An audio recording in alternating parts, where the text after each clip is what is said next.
Welcome to MMA on the Rocks. My name is Bill Welker. You are listening to episode 318 of the podcast, unless you're joining live on Facebook, Twitter, or YouTube. If you want to catch the show live, subscribe on one or all of those platforms. Turn on your notifications so you know when the show is going live, like right now. Today is Monday, June 19th. For those keeping track, we had a great weekend of fights this weekend. We had Bellator and UFC.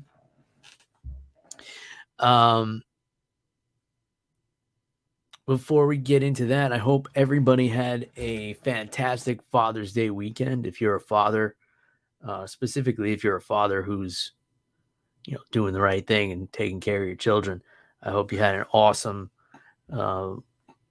restful, relaxing time with your family, spending time with your kids, and enjoying the day.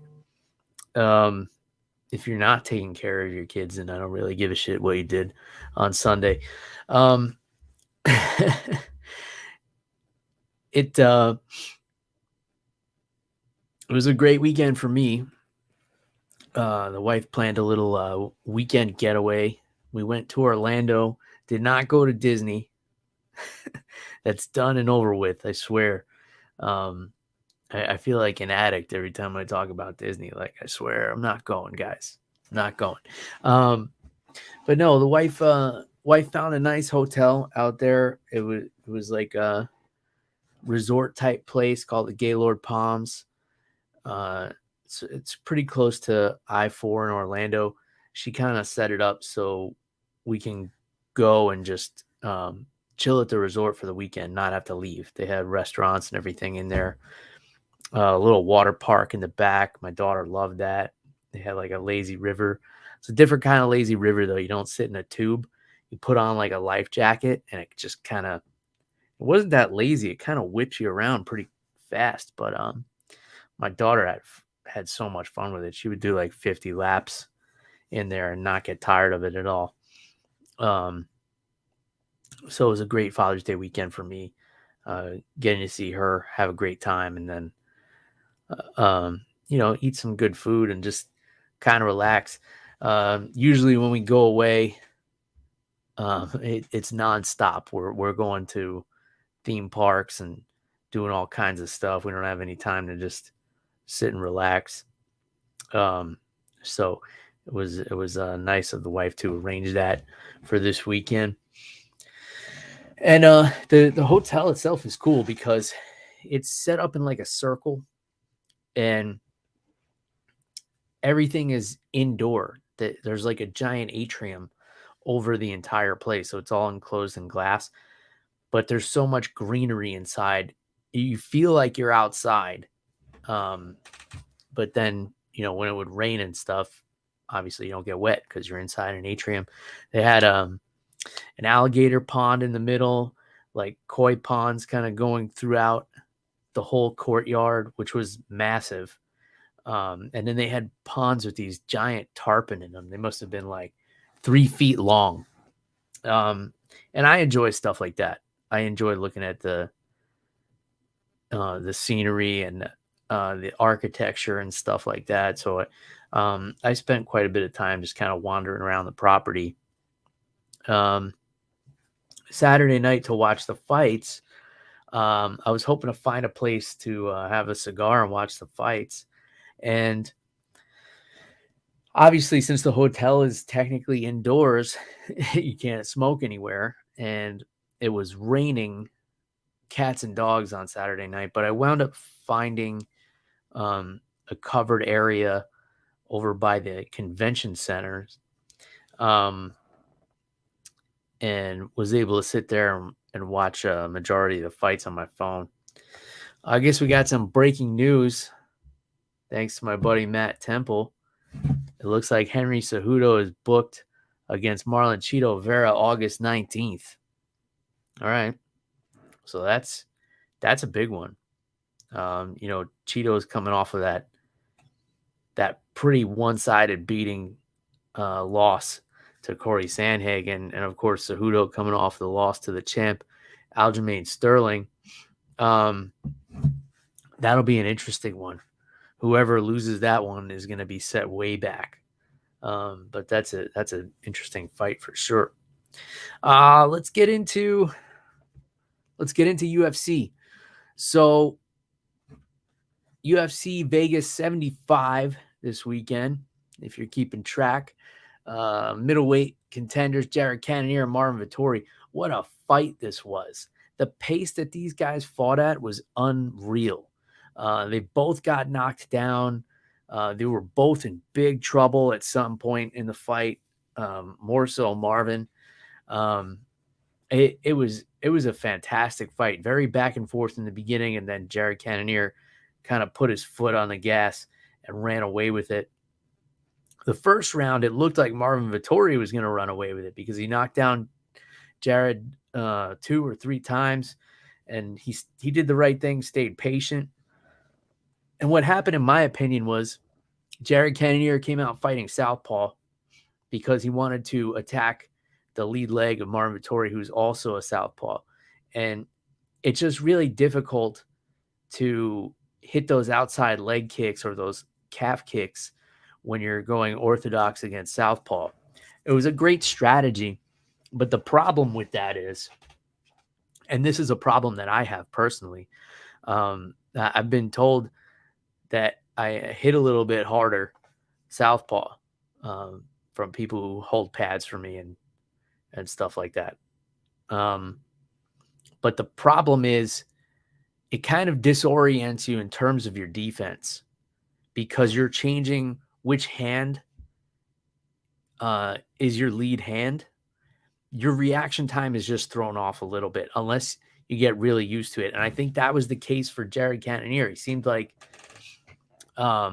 his offense looked good from southpaw, but he just didn't see the shots coming in time from that stance, and he wasn't able to react in the right amount of time. And it didn't help that Marvin came out super aggressive in that first round. So that's why he was able to drop Jared a few times in that first round and damn near put him away too. I mean, Marvin was swinging for the fences, but he stayed calm, stayed composed. He didn't want to rush in because he knows how dangerous Jared is. Showed him that respect, and in doing so kind of gave him time to recover. Jared then kind of knocked Marvin down a few times in the second round. Second and third round were kind of blowouts for Cannonier. I thought the fourth round was pretty close.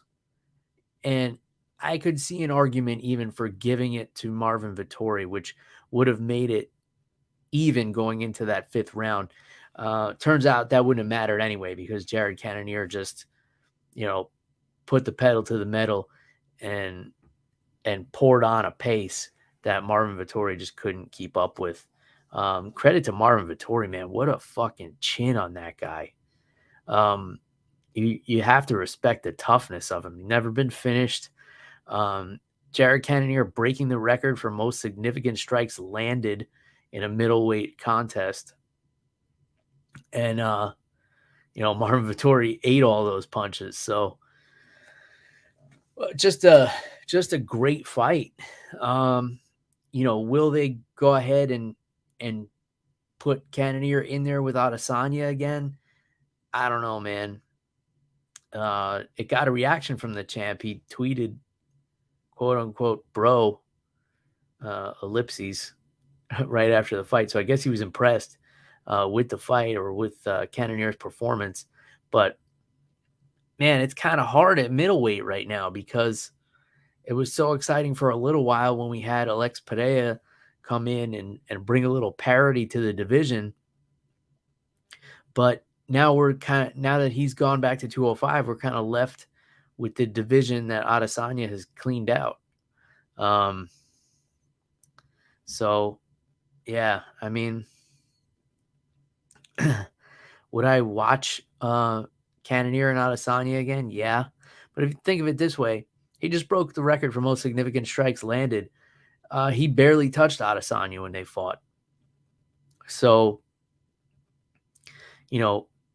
obviously Cannonier has been working on more output, but I mean, if you're having more output and you're still not hitting a guy, that's a problem. So, man, it's tough because he put on such a great performance in a main event against a really tough guy, Marvin Vettori, and I'm not so sure, he's going to get the payoff he's looking for. So I think we're going to have to see what happens with, is it Whitaker and Duplessis that's fighting soon? I'm pretty sure it is. We're going to have to see what happens there, because if Dricus Duplessis can somehow get past Robert Whitaker, then we're going to have to see him in Adesanya, because there's just so much bad blood there. But other than that, I don't know what's next. I think Marvin Vettori didn't really lose any stock here. He may have even gained a few fans with the toughness he showed on Saturday night. So, neither one of these guys really in a bad spot after this one, but it's just so hard to put either one of them back in there with Adesanya after, what he did to them both. So it's almost like, what were they fighting for here?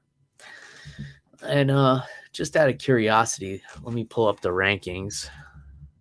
UFC middleweight rankings. See what we're looking at here in terms of what could be next. All right, so they still have Alex Padilla ranked as the number one contender. Then you have Whitaker, and you have Vettori, then you have Cannonier. Obviously, they're going to flip after Saturday. You have Paulo Costa, who knows what's going on with him. You have Duplessis, who's going to get in there with Whitaker, I believe. And then you have Sean Strickland, who is also fighting soon against, I think, an unranked opponent. So, yeah. And then you still got Derek Brunson floating around in there. You have to go pretty far down the list to find somebody, that Adesanya hasn't fought yet. You'd have to get down to, well, he hasn't fought Strickland, but Strickland just lost. He hasn't fought Duplessis, but Duplessis doesn't have enough wins to get in there for the belt yet. You got to go down to like 9 and 10, Roman Dolidze and Jack Hermanson.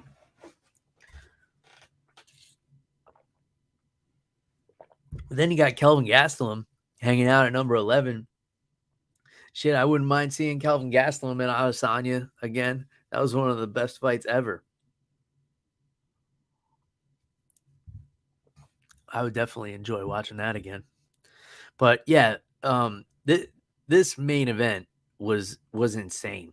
I can't believe for guys as big as them, who are both big middleweights. I mean, Jared Cannonier fought at heavyweight, and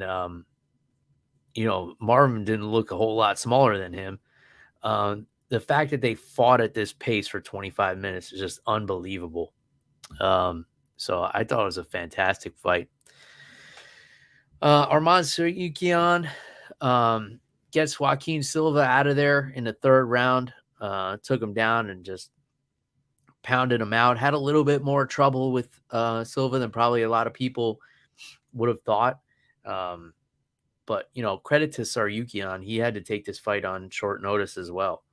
He said, nobody will get in there with him. He really wants the rematch with Islam. It's just a tough sell, man, because, Tsarukyan's ranked number 8. He may move up a little bit after that performance, but there's just so many people in line ahead of him. Charles Oliveira just had the big win last weekend, and you have Poirier and Gaethje. Like, good luck beating out either one of those guys for a title shot.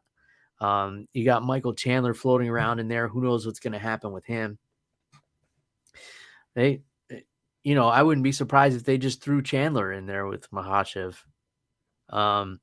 Michael Chandler and Rafael Fiziev would be an awesome fight, I think. I'd like to see that one. If Fiziev is all healed up from the beating he took from Justin Gaethje. You know what? Arman Tsarukyan and Michael Chandler would be a really fun fight as well. Let's see.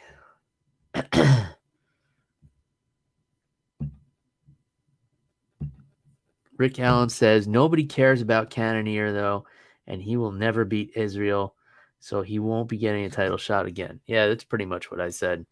Except I didn't say nobody cares about Jared Cannonier. I think he's still fun to watch fight. Rick, I'm starting to believe you're not even a fan of MMA. I don't think you've had a nice thing to say about a single fighter. All right, what else we got here? So, yeah, I say let's do Arman Tsarukyan and Michael Chandler, because I don't think the Conor McGregor fight's going to happen. I think everybody pretty much knows that fight's not going to happen. I haven't been watching any of the Ultimate Fighter, so I don't know what's going on with that. I guess they're generating a little bit of buzz, but I haven't seen a highlight clip anywhere. I haven't seen headlines from the show. I haven't seen anything. So I'm just going on the assumption that Michael Chandler and Conor McGregor will not be fighting. So let's see. Tsarukyan and Chandler. Let's put those two together. I think that's a fantastic fight. Lots of fun. All right. Oh, Rick Allen said he has always had good things to say about Charles do Bronx Oliveira. And he will get the title again. He very well could. All right. Armen Petrosyan and Christian Leroy Duncan. This fight was fun in the first round until Petrosyan kind of realized that Christian Duncan was just going to keep going for those spinning attacks. And all he did was kind of sit back a little bit outside of the pocket. And that's pretty much all you have to do against spinning attacks. You just have to lay back a little bit or, crowd them. If you're crowding somebody, they can't get off those spinning attacks. So Petrosyan kind of held back, and then he would shoot into the pocket with a lot of straight punches, pretty much straight boxing, and just shut down all those spinning attacks of Duncan, and then started implementing some grappling a little later in the fight. Yeah, it was a good performance against a guy in Christian Duncan who I believe was undefeated going into this, or maybe he had one loss. Let me pull it up real quick. Yeah, he was undefeated. But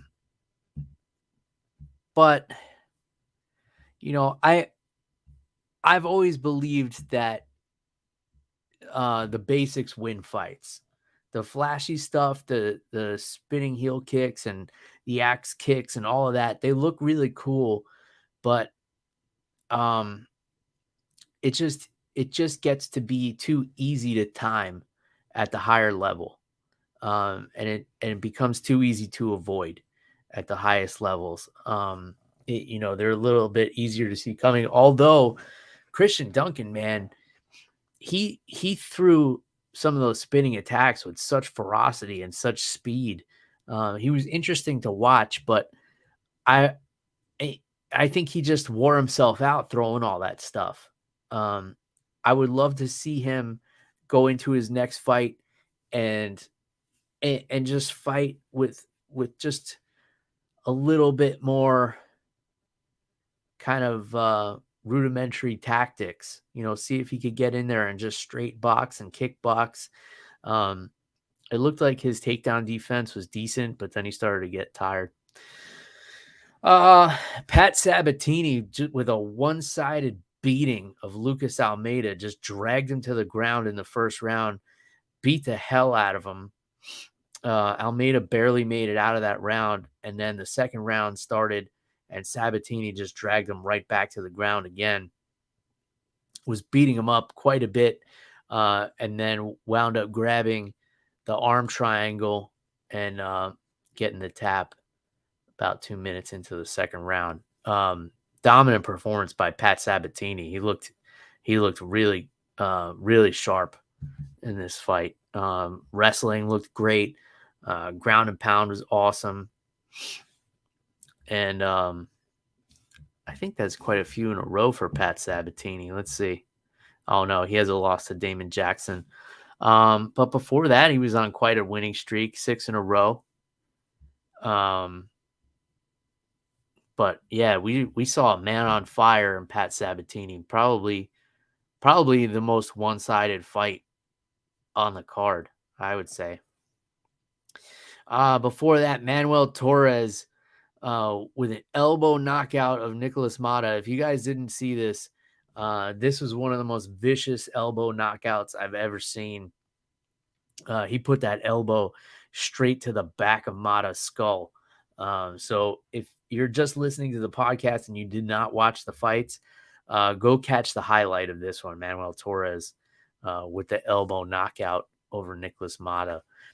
And then in another case of someone not having success with spinning attacks, Muslim Salikhov loses a unanimous decision to Nicolas Dalby. I was kind of surprised with the way this one went, to be honest. Nicolas Dalby looked really good. He had great pressure. He was kind of doing the opposite of what Petrosyan did to deal with the spinning attacks. He was crowding and pressuring Muslim Salikhov, so he couldn't get any of those off. Comes away with the unanimous decision win. Alessandro Costa with the TKO over Jimmy Flick. 1 minute into the second round. The story of this fight, Costa was really eating up Jimmy Flick's legs with the calf kicks and made it hard for him to move around. And, Jimmy fell down due to a few of those kicks and was trying to get Costa to come to the ground with him. Finally did follow him to the ground and just elbowed the shit out of him until he was basically unconscious, but not totally. So great performance by Alessandro Costa. Kyung Ho Kang made quick work of Christian Quinones. This dude just came out and looked damn near flawless. He got hit with one big shot, but came back with a big shot of his own, put Quinones down, and just snatched his neck with the rear naked choke. It was tight, like right off the bat. You could tell that Quinones was not going to be able to escape fairly immediately. 2 minutes, 25 seconds into round number 1, rear naked choke for Kyung Ho Kang, who looked very, very good in that fight. Carlos Hernandez and Dennis Bondar. This was one of 2 fights that ended a little bit weird. So Hernandez was controlling most of the fight. Bondar may have won the first round, but it was close. Hernandez won the second 2 for sure. Technically, TKO'd Bondar at the end of the third round, 4 minutes and 59 seconds. He hit him with a nice throw, landed on top of him, and they kind of clashed heads. He TKOs him with just a few seconds left. Referee Jaron Villel calls the fight off, and then they go to the booth review, and they determined that there was a clash of heads. I guess they're calling it at 4 minutes, 59 seconds of the third round. So instead of Hernandez getting the TKO victory, they judged the fight up to that point, which is pretty much the whole fight. It turns out that Hernandez won anyway, but it was a weird set of circumstances, man, because if Bondar had been up on the scorecards and this happened and Hernandez thinks he just got a TKO victory and it gets taken away from him because of the official review or whatever it is they're calling it, that would have been a shitty situation for him. If it was like a sort of thing where he came from behind and got a TKO and then it gets taken away from him because he accidentally, clashed heads with the guy. That would suck. Let's just make headbutts legal. Let's just go for broke here. Teresa Bleda, unanimous decision over Gabriela Fernandez. This was just a case of Gabriela Fernandez's grappling getting exposed. we know she's a great striker. Teresa just wasn't having it, didn't want to stay on the feet with her. So just held her down, beat her up for 3 rounds. And, if Fernandez doesn't work on that grappling, this career is not going to go well. She should just go into kickboxing or something like that because, she was fully mounted and just not doing anything to try and elbow escape or even really try and buck Beleda off. She just kind of accepted the position. And that's a really dangerous thing when people are hitting you in the face. Here is the other unfortunate fight of the night, Dan Argueta and Ronnie Lawrence. So Argueta was being pretty dominant in this fight for as long as it lasted. He had, I believe, 2 different submission attempts on Ronnie Lawrence. The second one was a really tight guillotine. They rolled over and Argueta wound up on top with the guillotine still locked in. It looked like Ronnie Lawrence was about to tap, and then the referee, Keith Peterson, it seemed like fell into him or accidentally touched his hand. And when Ronnie Lawrence went to pull his hand away, it tapped Argueta's butt. So Keith Peterson called it a tap out to the guillotine and stopped the fight. And Ronnie Lawrence is like, what's going on here? I didn't tap, even though he was very clearly ready to tap. Like he had the hand cocked and loaded and was going to tap out any second. Unfortunately, Keith Peterson touched his hand, and when Ronnie Lawrence pulled it away, it looked like a tap, and Keith Peterson called the fight off. Then they went to the booth review. So Keith Peterson fucked up there, which Dominic Cruz was having a field day with, of course, because he hates Keith Peterson. We all remember when Keith Peterson refereed Dominic Cruz's fight with Henry Cejudo, and Dominic didn't like the stoppage, so he said that Keith Peterson smelled like alcohol and cigarettes while he was in the cage. I'm sure we all remember that. So anytime Keith Peterson makes a mistake, Dominic Cruz is sure to jump all over him for it. Because, there's bad blood. Credit to Keith Peterson. He went and he reviewed his decision and reversed it. So this fight was called a no contest. It's most unfortunate for Dan Argueta. Let's be honest, Ronnie Lawrence probably benefited from this call because it seemed like there was no way he was winning that fight. He seemed totally outclassed in that 2 minutes and 20 seconds that this fight lasted. A few more seconds in that guillotine, he would have been tapping for real. So Argueta is really the one who got screwed over by this mistake by Keith Peterson, because he could have had a submission victory on his record in the UFC. Now he's got a no contest. He's going to know, and the people who saw this fight are going to know that he was dominant and he was the better fighter that night, but that's not going to mean anything because this was a fight night card. It was the second fight on the card.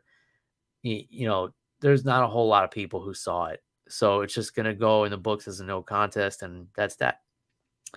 Then Modestas Bukauskas and Zach Pauga. I still don't understand why this was the first fight on the card.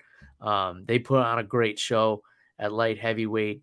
Bukauskas coming away with the unanimous decision. Overall, I thought this was a great fight night card. I thought it was a lot of fun. We had some great submissions. We had some controversy with the referees. We had, some headbutts. We had some dominant grappling. We had, a main event that was just an incredible pace for middleweights. We had a record-breaking performance from Jared Cannonier. It was just a really fun card to watch. It wasn't that great on paper, but, sometimes those are the ones that are the best. Let's take a quick look at Bellator. So in the main event, Vadim Nemkov wins a unanimous decision over 46-year-old Yoel Romero. It's insane that Yoel Romero still looks the way he looks at 46 years old. The guy is just a freak of nature. it's a shame because he's had so many opportunities to fight for a title. Lost a few of them, on the scale. I think twice. What was it? Twice he missed weight for his title shots against Robert Whittaker. So that's going to be it for him. But Vadim Nemkov pretty much beat the shit out of Yoel Romero. Romero came back and I guess won the 5th round, but he was looking pretty worse for wear at the end of this one. Nemkov only 30 years old. Hasn't lost a fight since April of 2016. He has a loss to Yuri Prohaska over on Ryzen. But other than that, and other than a no contest with Corey Anderson, also due to a clash of heads, because that's just the theme of the night, I guess. Let's see. He's got 1, 2. If we don't count the Corey Anderson, because he beat Corey in the rematch anyway. 1, 2, 3, 4, 5, 6, 7, 8, 9, 10, 11 fights in a row. I wonder if he's going to move up and challenge Ryan Bader, because Bader's the heavyweight champion and he's got a knockout win over him. So, why not go for the second belt, fight him at heavyweight? So that's that. Nemkov, very underrated fighter, I think. Then I think to a lot of people's surprise, Sergio Pettis defending his bantamweight title against Patricio Pitbull, who is moving down to try to become a 3-division champion. He's already won the lightweight championship and the featherweight championship, so he was going for a 3rd, but Patricio's got to be getting up there. He's got to be damn near 40. Oh, he's 35. The guy's just been fighting forever. He's got like the Jose Aldo effect. I remember Jose had like 400 fights and he was like, I thought he was 50 and he was like 29 at one point. So yeah, Pettis looked good in that fight. And then Corey Anderson, split decision win over Phil Davis in a close fight. Corey edged it out. And then we don't need to talk about the rest of this card. So it's Bellator. But those 3 fights are good. I have no idea who most of these people are. So, yeah. We'll just skip all that. Let's take a look. Next week, UFC on ABC number 5. And this is going to be in Jacksonville, Florida. No, I won't be going to this card. Jacksonville is about a 5-hour drive for me. So, yeah, I don't think I'll be doing that. But I'll be watching because this main event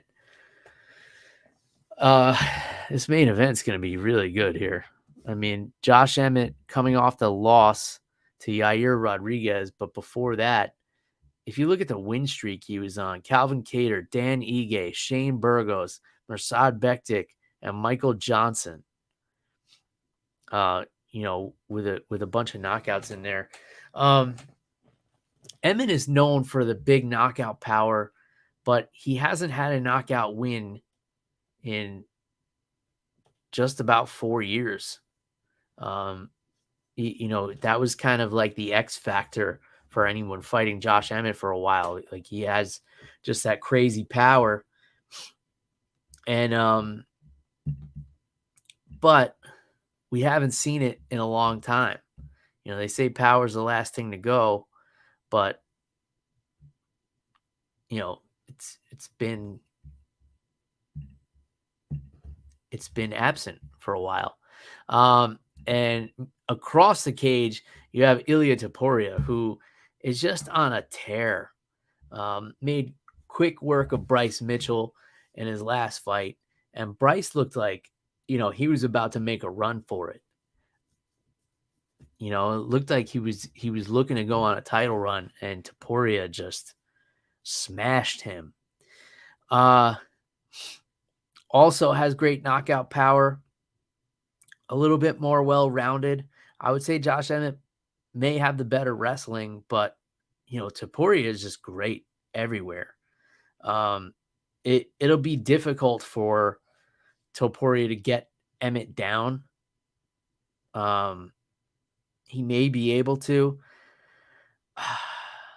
Even though he hasn't had a knockout in 4 years, Emmett still has that kind of power where, if Topuria slips up one time and gets touched, that's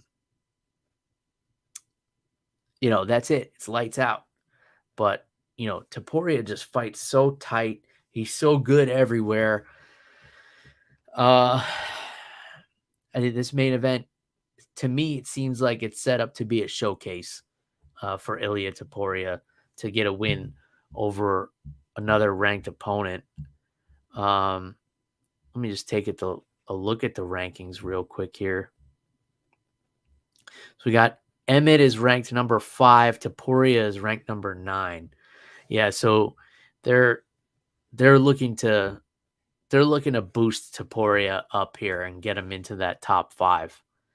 And then there's going to be some really interesting fights for him up there. For Josh Emmett,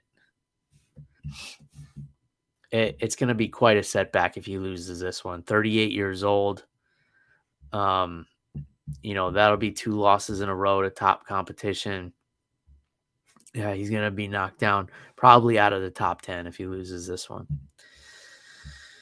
Co-main event, Amanda Ribas and Macy Barber. Macy Barber has been on a pretty good win streak here. 4 in a row. Last fight, somewhat controversial split decision over Andrea Lee.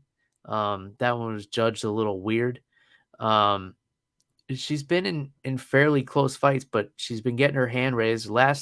Her last loss was to the current champ, Alexa Grasso.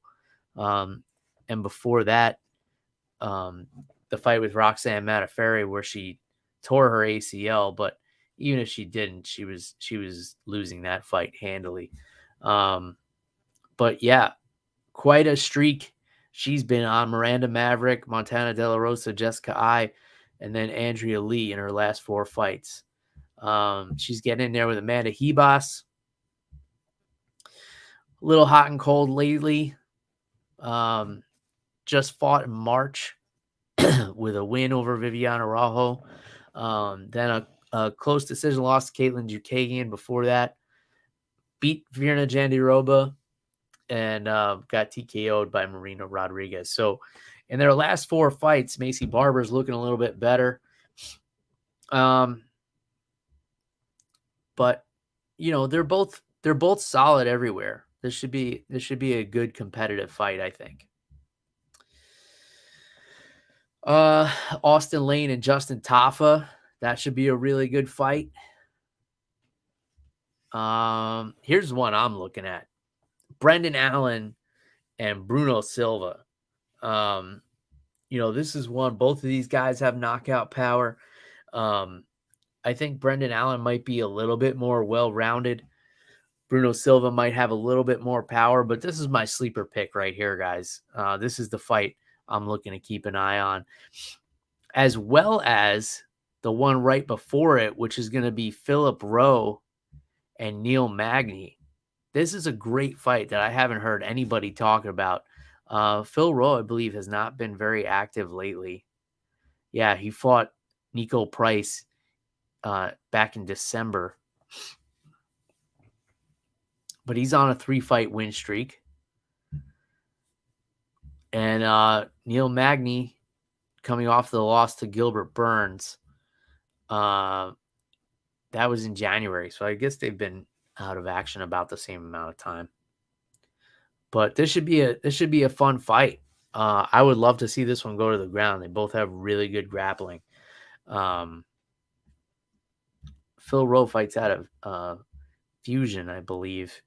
Yeah, Fusion XL, which is in Orlando, Florida, under Julian Williams over there. Good gym. Let's see. Tabitha Ricci against Jillian Robertson. That should be good. I don't know if you guys heard Jillian Robertson on Joe Rogan recently, but she just got on there. Pretty interesting interview.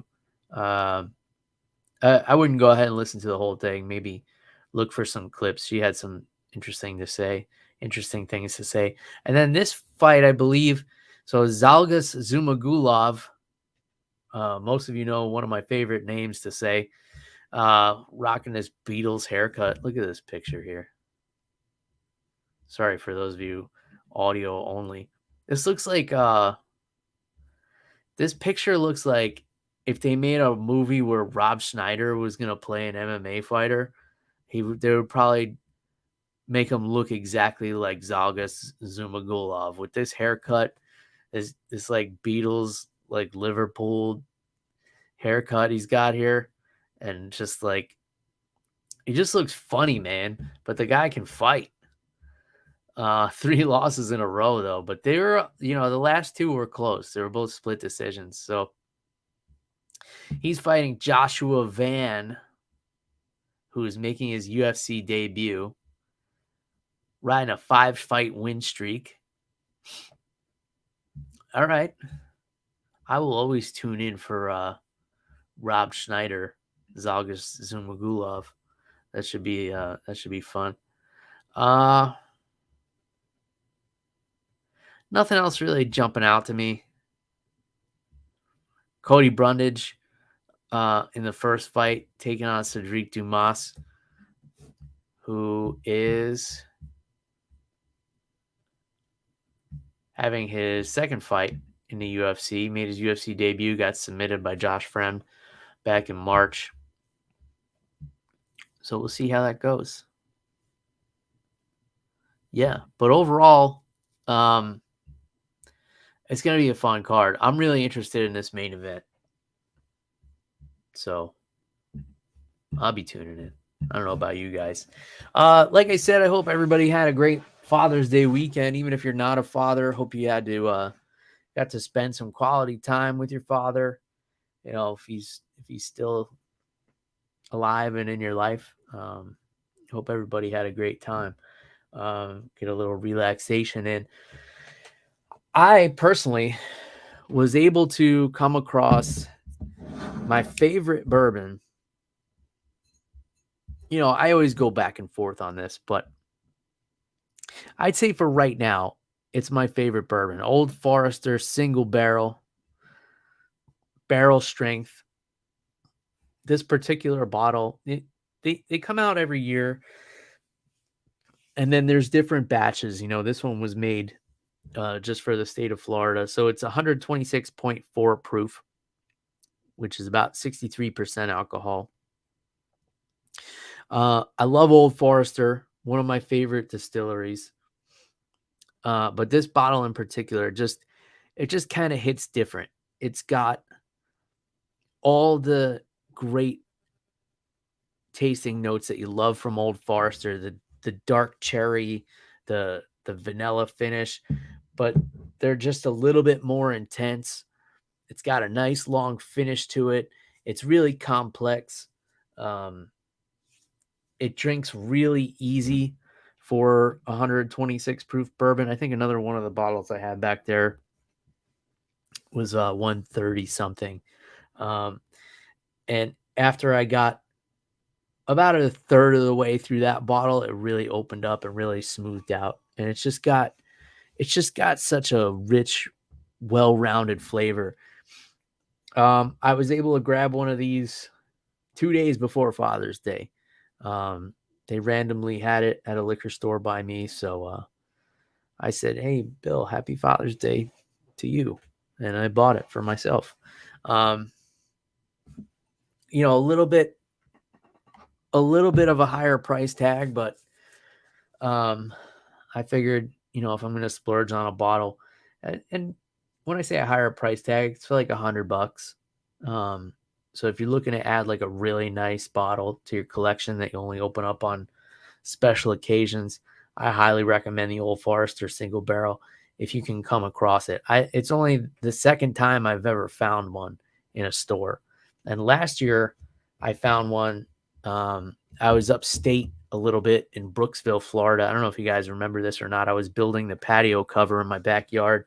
I talked about it pretty frequently. So I had to go up to Brooksville, about an hour north of here, made a weekend of it with the family. I had to go pick up the roof panels for the patio cover. And I went to this random bar called the Florida Cracker that we always try to go to when we visit up there.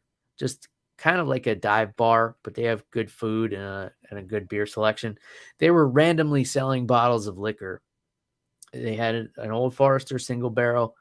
I think they had a Woodford Reserve barrel pick and one other thing. And they had like matching cigars to go with all of them. So I grabbed the Old Forester. It was $125 there, but I'd never seen one in the wild. So I grabbed it. Also, my Father's Day gift to myself last year. But yeah, that's the only other time I've ever seen it. So if you come across it and you're into good whiskey and you want to spend the money, grab it. If not, wait till you're at a restaurant or something, get yourself a little 2-ounce pour of it, try it out, and see for yourself. Maybe I don't know what I'm talking about, but I enjoy it. I think if you like the other Old Forester expressions, like the 1920, the 1910, the bonded, if you like any of those, then you'll definitely enjoy the single barrel if you happen to come across it. What else? I heard Chael Sonnen and Cowboy Cerrone are in a movie together. I need to see it. Has anybody seen it? Leave me a comment and let me know. Even if it's horrible, I still plan to see it. I saw a clip of it, and Chael Sonnen was dropping some F-bombs, which I found interesting because, the man doesn't like to curse. Well, I don't think I ever heard him use too many 4-letter words, which made his trash talk that much better when he was fighting, because he would get guys so flustered without ever even using any bad language, which is pretty impressive if you think about it. If you guys want to grab some MMA on the Rocks merchandise, you can do so. Reaper1.co is the website. I'll put all the links in the show notes as always. You can use the promo code MMA Rocks 10. Save yourself 10% on your entire order, whether you are ordering my merchandise or not. You can still use the promo code because I love you guys. See how much I do for you? But no, they have some great stuff. Great rash guards, gear bags. You can support some fighters. Every time you buy a fighter t-shirt, it puts money right in their pocket. Just like buying my merchandise puts money in my pocket. But full disclosure, I'm going to spend it on alcohol. So you can choose whether you want to be an enabler or not. In any case, I appreciate everything. I see all the comments. I see all the reviews. I see every time people, you guys share the episode. I appreciate all of it. I just noticed that you can leave comments on individual episodes on Spotify now.